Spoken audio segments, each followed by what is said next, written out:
વિક્રમ સંવત 2081 ની અંદર સાહેબ આ દિવસો લખાણા હશે સાહેબ. હા બાપ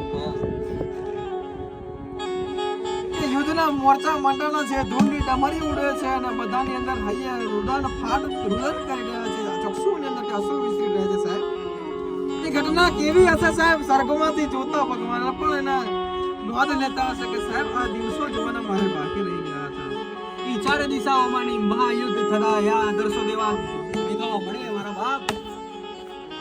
ઈ એક બાજુ કંદપુરનો દરબાર લડે ને એક બાજુ બારોટી હાથમાં તલવાર હડે ને હર હર હર હર હર હર મહાદેવ કહીને બંને લોગે બંને બાડું બંને યુદ્ધો ધમાધમ યા તલવાર લડાતા હોય ને યુદ્ધની અંદર ઈ તલવાર વાગે ઈ તલવાર બારોટી સજલિયાની તલવાર પડી અને ઈ દરબાર ઉભા થયા મારા બાપ. ચકલા કોઈની બાજ નહીં પડી કે યાર.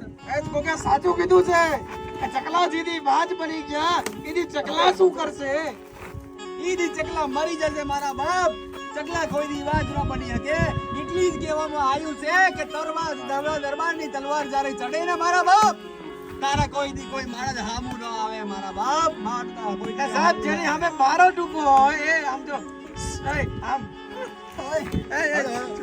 આમ કે સાહેબ એટલું કહું છું કે જેની સામે સાહેબ બારા ટૂંકો હોય એને સાહેબ એરબેગ જેવા સાહેબ વસ્ત્રો ધારણ કરવા પડે છે. એરબેગ જેવા ધારણ કરવા પડે છે. ઈ કરવા જ પડે મારા બાપ. નો કરે તો ઈ લવ લોહાણ થઈ જાય. ને ત્યાં ઉભેલી સાહેબ લીંબોડી પણ કહેતી હોય કે મારી અંદર કોક નાખીને મને બાળવામાં આવી છે. આ ચૂલો કહેતો હોય કે મને ઠારવામાં આવ્યો છે. પણ ત્યાં યુદ્ધની અંદર ભારતની તલવાર ઉડી ગઈ. તલવાર કપાઈ જાય મારા બાપ. બલબલાની તલવાર કપાઈ જાય ને બીજા હથિયાર ઉઠાઈને આવી રહ્યા છે પણ સાહેબ શું હૃદયની અંદર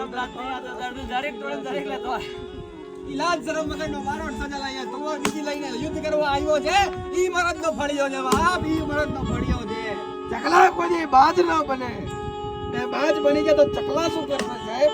ચકલા શું કરશે સાહેબ? ચકલા શું કરશે? ચકલાને ખબર હોવી ખપે કે દરબારમાં કી રાજ્યમાં યુદ્ધ રહ્યા છે સાહેબ.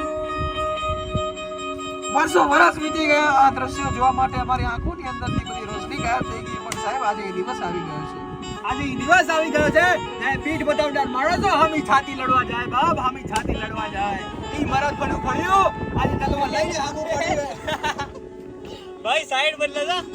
આટલાથી ઓમ કરી દે. ઓમ કરી ના મતલબ હું તલવારના ઊંડા હિસ્સાથી લડે. એને યુદ્ધ નીતિ કહેવાય મારો. એને યુદ્ધ નીતિ કહેવાય છે સાહેબ. અરે તમને તો હું ખબર પડી ઈ દરબારની ચાલ. તમે લડવા ઉપડ્યા ઈ યુદ્ધની ધાર. જય હો ગોગા જય હો.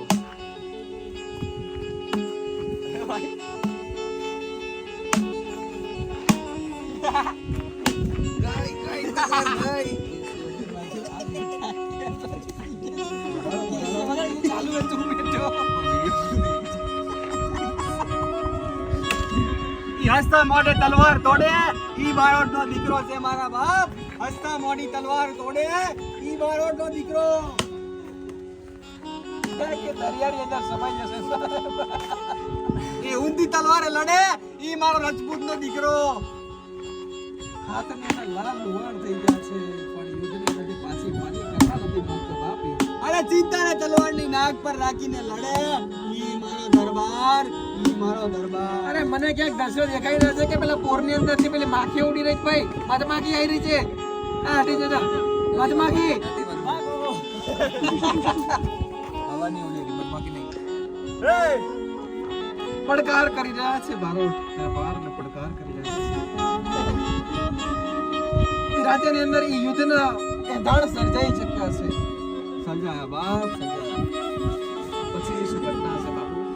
એ તમે વર્ણન કરો તો તમારા રૂપિયાની અંદર ઉધર ભાગ તમે રડી પડશો.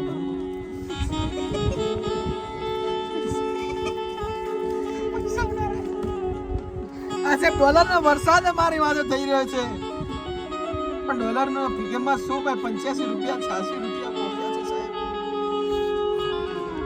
સિક્કો ભારત તો કહેવાય. ભારતની મૂડી ડોલરમાં વેચાય મારા બાપ. ભારતની મૂડી ચકલા કદી બાજ ન બની શકે. જેથી બાજ બને એની ચકલા હું કરે મારા બાપ. હું ઈ જ કહું છું. ઈ જ હું કરે. ઈસવીસન 2025 મારે એક ને તારીખ રવિવાર મને હાજરા બદલી થઈ ગઈ છે. કાંઈ થાકી ગયો માણસ.